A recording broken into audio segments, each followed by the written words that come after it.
নমস্কার বন্ধুরা, অর্চনার কিচেনে আপনাদের সবাইকে স্বাগত। আজকে চলে এসেছি সুন্দর একটা রেসিপি নিয়ে। রেসিপিটা হলো ছোলার ডালের ডালমুট।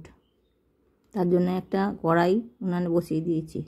আমি ছোলাগুলো 3 ঘন্টা আগে ভিজিয়ে রেখেছিলাম। এটাকে ভালো করে শুকনো করে শুকনো কাপড় দিয়ে ভালো করে মুছে নিয়েছি গায়ের জলগুলো, যাতে একটুও জল না থাকে। জল থাকলে কিন্তু তেল ফুটে গায়ে গরম তেল পড়ে যাওয়ার সম্ভাবনা থাকে। সেই জন্য এই ডালগুলো ভালো করে মুছে নিতে হবে।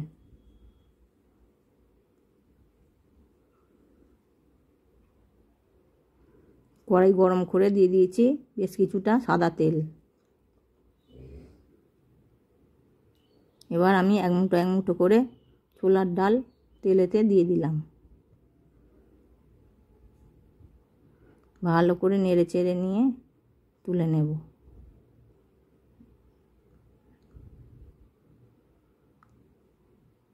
আমি অল্প অল্প করে ডাল দিয়ে প্রত্যেকবারে ভেজে তুলে নেব। এই যে আমার সব ডালগুলো ভাজা হয়ে গেছে, ছোলার ডালগুলো আমি সব কড়াই থেকে তুলে নিয়েছি।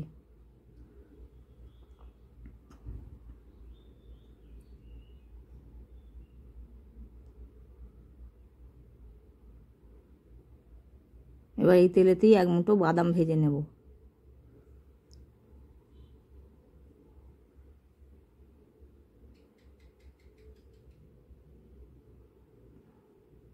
বাদাম ভেজে তুলে নিয়েছি।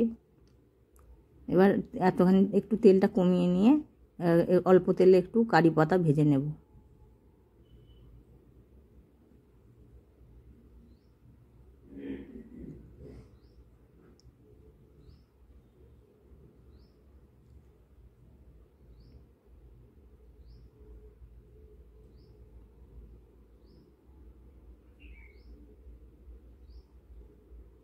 কারি পাতাগুলোও ভেজে তুলে নিয়েছি। এবার এখানে চলে এসেছি বেশ কিছু মশলা মিশিয়ে নেব। তার জন্য আছে ম্যাগি মশলা নিয়ে নিয়েছি, গোলমরিচের গুঁড়ো,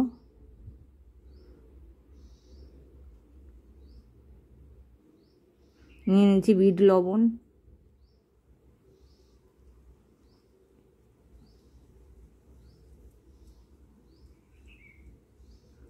নিয়ে নিয়েছি চাট মশলা,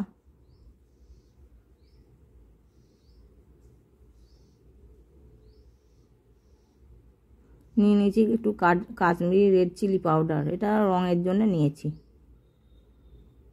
এবার ভালো করে হাতে করে মিশিয়ে নেব।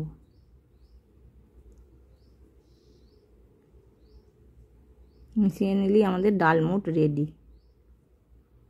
আমার চ্যানেলের রেসিপিগুলো যদি ভালো লেগে থাকে তাহলে চ্যানেলটিকে সাবস্ক্রাইব করে পাশে থাকার অনুরোধ রইল। নমস্কার।